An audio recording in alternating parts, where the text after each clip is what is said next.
Today on Fast 10, I'm joined by Yana Blackwelder, Strategic Leadership Advisor, Executive Coach, Faculty, and someone who has coached over 500 senior leaders across the globe. Yana works directly with C-Suite executives and high-potential leaders on what actually drives performance, decision-making, self-awareness, and leading at scale. Yana, welcome to Fast 10. Thank you. So let's get started right away.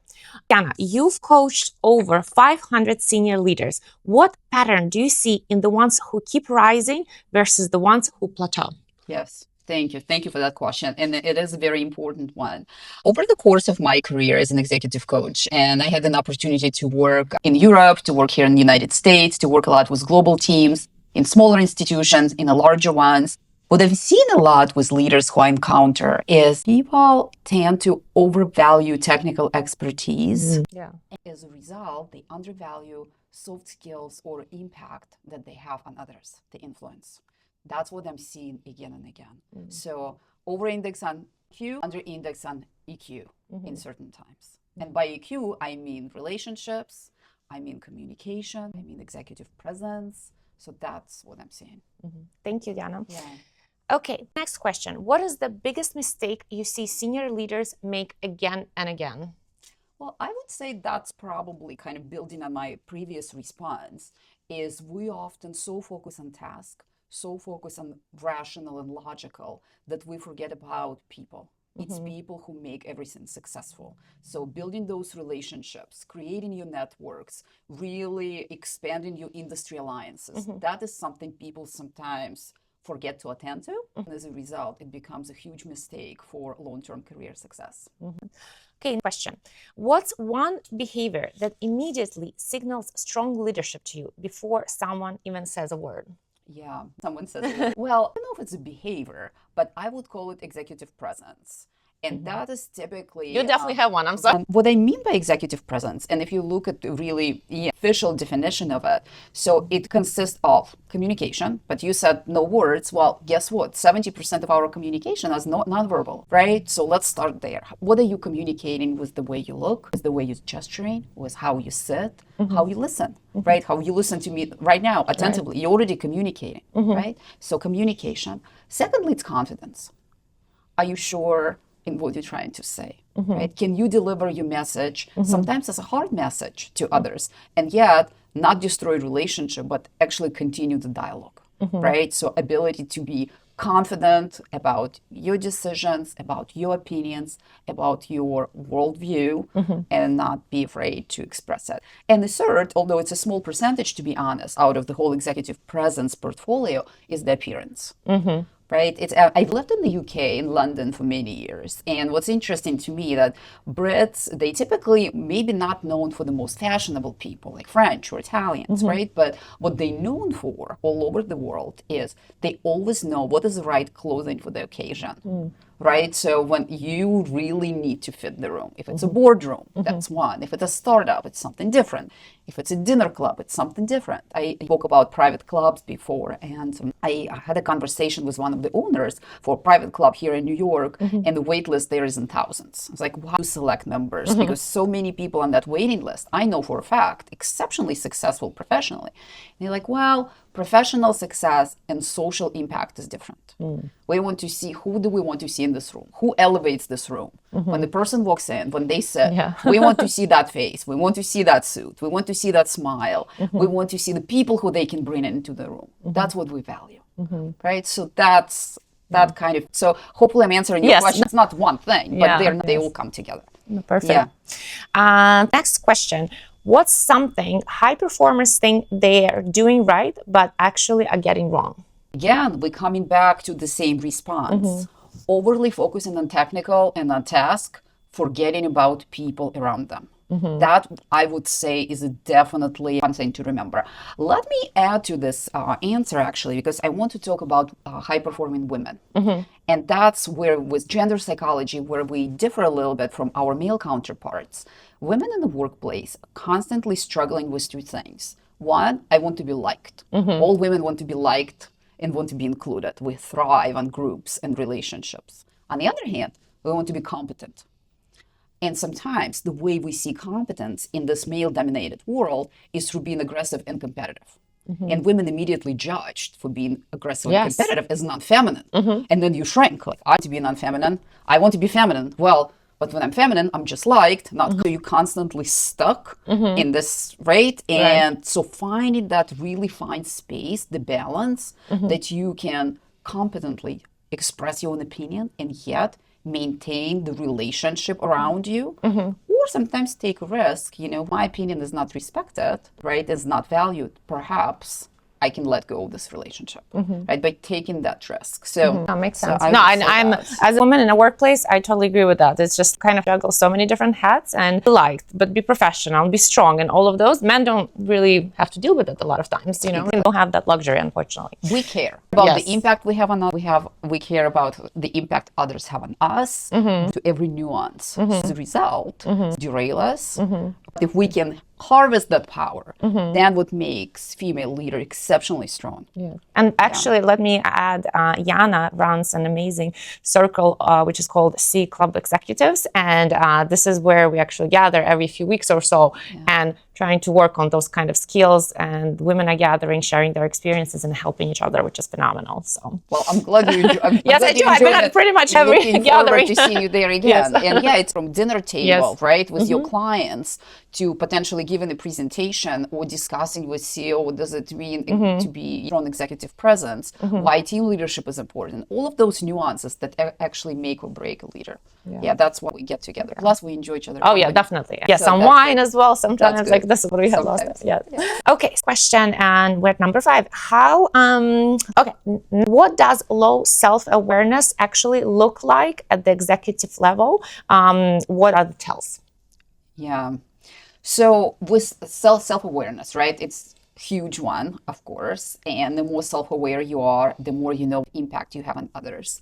Well, some people actually rose through the ranks without really needing to consider the impact they have.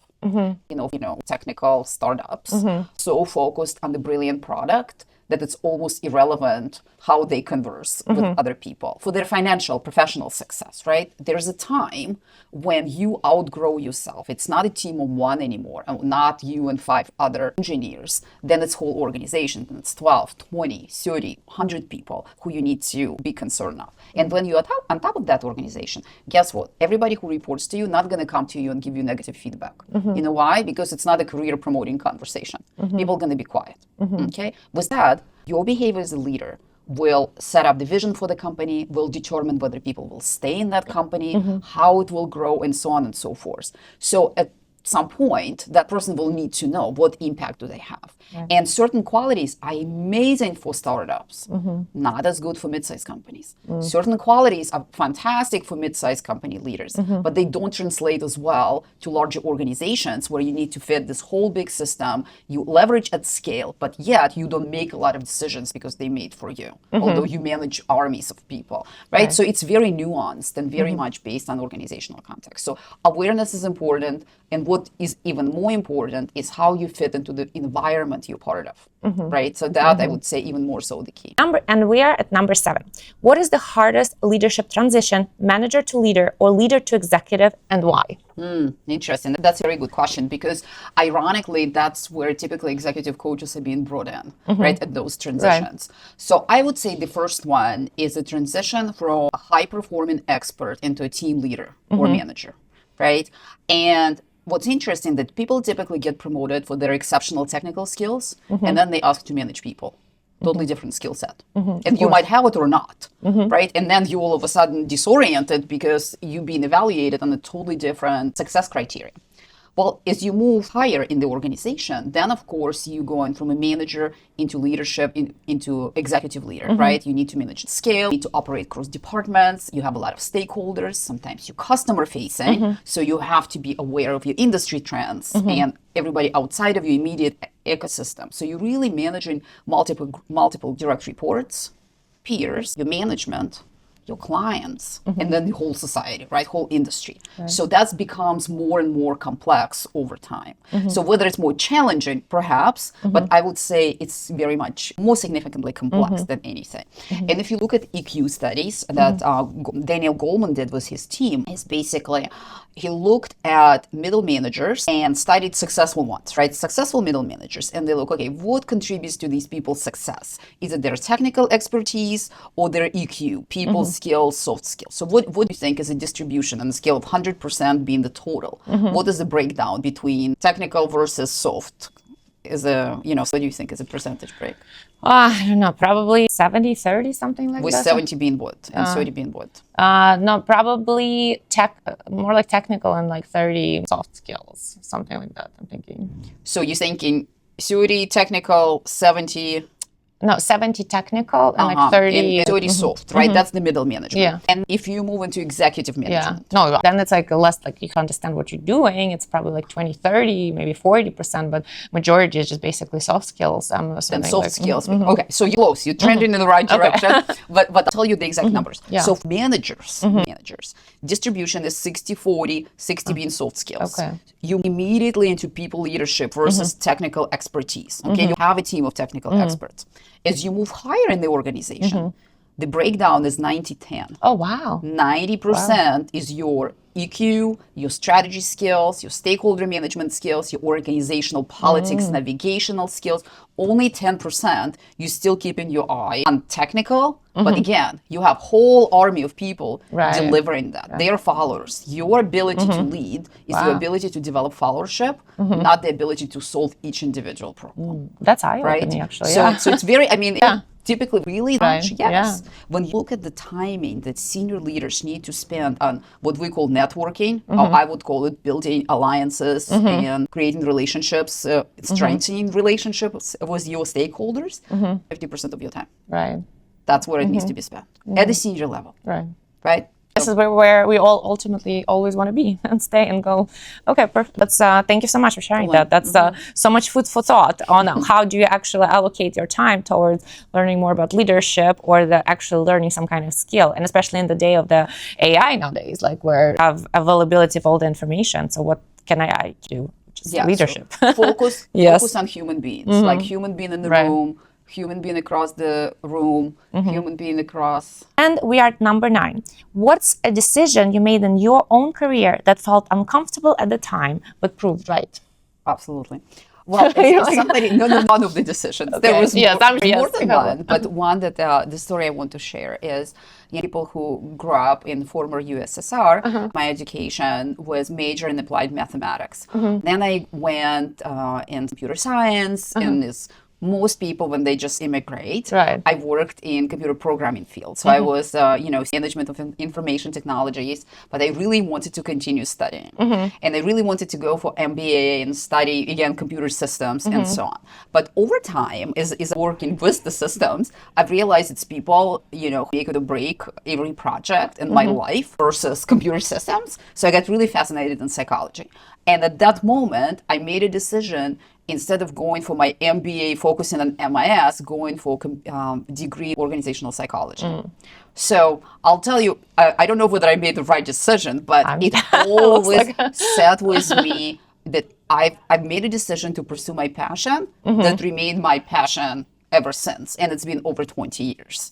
So I would take a book on psychology, human relationships with me on a holiday and enjoy versus think, oh, this is my work. Why am I doing this, right? So it's one of those when I wake up and I'm excited that I'll meet with the client, I'll meet with somebody like yourself, I'll talk about leadership. We'll unpack certain situations like I did today with 2 clients of mine. Both work for global companies. One is a man, one is a woman. One is managing global teams in Romania, Turkey, and China. And she's here in Austin, Texas, and she needs to figure out how to do it in a more effective way, right? And still be aligned with your management who's in Florida, the results she has, and she wants to grow her career, but also be authentic. So we really discussed a lot of those nuances today. So that decision is kind of was the passion, turned your interest and hobby into your career. And I'm very happy I've done it. No, and I feel like I completely agree with that. I feel like when you do something that you love, then everything just aligns somehow, because you don't even feel like you're working when you are doing something that you are passionate about. Most of the time. You definitely wake up and it's like, I'm excited to do this work. Yeah. I live by this motto myself as well. And so we have the last question. For someone who wants to accelerate right now, what is one thing they should fix first? I'm going to come back to relationships, especially now in the era of AI, because AI can do so much of grunt work for you right now. So what you can is you leverage it as your assistant, you leverage it as your research partner, and then you go and you meet with people and you bond and you create relationships. You sit across from them at the dinner table, at the boardroom table, in conversations, see how you can create something new and relate to each other better by leveraging what AI can quickly give to you is a supplemental material, right? Or utility. So that's what I would say. Right? Human factor. I think it becoming even more important. And I think because we're so overly connected right now, especially younger people, they just communicate through technology. So trying to put that aside and really bring them back into real communities, that's partially why we are building C-Suite Readiness, because it is real community. Because we see each other, we draw this energy, the ideas, the laughs, the creativity, right? Connections. Exactly. As a result, again, you want to be there, right? Because hormonally, emotionally, that's where you want to belong. And right now, what I'm doing also, I'm studying, I'm doing research on motivation, really based on 3 fundamental needs. One is a need for autonomy. What does that mean? We're making the decisions we want to make. We have a choice. Okay. Right. 2, competence. Can we do it well? Right? Can we get any feedback and say, you know what, I can try. And 3 is relatedness. I want to be included. I want to be with others. Right? Yes. 100%. I want to be human. So that is a big one. So I would say focus on the third one, big one, right? Use AI for your competence, right? And make choices that really sit well with you. No, 100%. I agree. Thank you, Yana. Absolutely. This is exactly the kind of conversation this show is built around. And to everyone watching, this was Fast 10 by Alexandra Hill. More conversations like this one coming. See you in the next episode. Thank you.